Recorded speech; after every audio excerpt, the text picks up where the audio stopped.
Hello everyone. इस तस्वीर को आप ध्यान से देखिए। यहाँ पर आपको एक लेडी दिखाई दे रही हैं जिन्होंने वाइट कलर की साड़ी पहनी हुई है और उनकी पूरी साड़ी जो है खून से लथपथ है। इधर आपको एक इंसान दिखाई दे रहे हैं जिन्होंने ऐसे टर्बन पगड़ी पहना हुआ है, जो कि हाथ में पिस्तौल पकड़े हुए हैं और इनको शूट कर रहे हैं। आई एम श्योर अब तक आप इस घटना को पहचान गए होंगे। यहाँ पर एक शब्द भी देख सकते हैं, पीछे रिवेंज लिखा गया है और ये एक झांकी निकल रही है। हाल ही में ये एक झांकी निकाली गई है खालिस्तान के जो सपोर्टर्स हैं कनाडा में उनके द्वारा।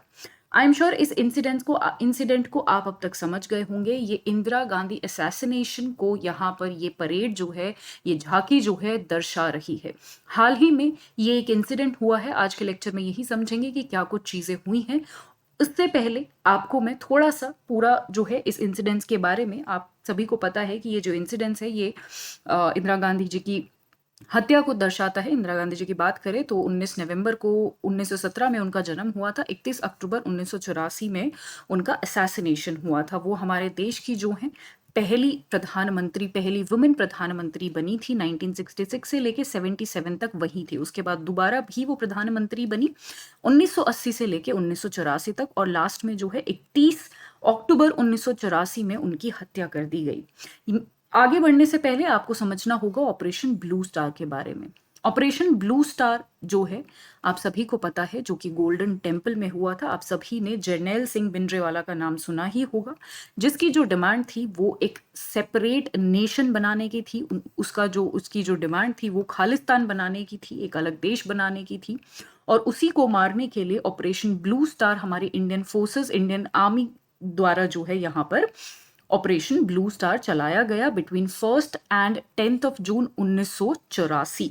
गोल्डन टेम्पल की मैं यहाँ पर बात कर रही हूँ। फाइनली जो है यहाँ पर भिंडरावाला को मार दिया गया, ठीक है। और कहीं ना कहीं आप सभी को पता है कि इस पूरे घटना को एक रिलीजियस एंगल भी दिया गया था, और शायद उसी का नतीजा था कि इंदिरा गांधी जी के जो दो, आप सभी को पता है कि जो आप बोलते हो कि बॉडीगार्ड्स थे, उन्होंने जो है गोली मारकर उनकी हत्या कर दी गई थी। तो ये पूरा इंसिडेंट था। इसी की जो है खालिस्तान के सपोर्टर्स जो हैं कनाडा में, उन्होंने इसी की जो है झांकी निकाली है, जिसकी हमारे देश ने कड़ी निंदा करी है। यहाँ पर आप हमारे एक्सटर्नल मिनिस्टर का स्टेटमेंट देख सकते हैं कि ये इंडिया और कनाडा के रिलेशनशिप के लिए अच्छा नहीं है। जिस तरीके से उन्होंने ये किया है, it is not good for a relationship with India. इसके साथ साथ उन्होंने ये भी कहा है कि मुझे तो ये लग रहा है कि इसमें एक बड़ा मुद्दा इन्वॉल्व है। ये जो है वोट बैंक पॉलिटिक्स के लिए ये सारी चीजें यहाँ पर करी गई हैं। इंडो कैनेडियन एमपी ने भी इसकी जो है यहाँ पर इस पे जो है कुछ एक्शंस लेने को कहा है। हालांकि अभी कुछ एक्शंस लिए नहीं गए हैं। जब मैं ये लेक्चर रिकॉर्ड कर रही हूँ, फ्यूचर में मैं आपको अपडेट कर दूंगी। और यहाँ पर इंडियन ऑफिशियल ने भी एक बड़ी बात यहाँ पर कही है। उन्होंने ये कहा है कि आप फ्रीडम ऑफ एक्सप्रेशन को मिसयूज करके एक डेमोक्रेटिक नेशन के लीडर का असैसिनेशन इस तरीके से ग्लोरीफाई नहीं कर सकते हो। यानी हम लोगों ने इस पूरे एक्ट की काफी कड़ी निंदा की है।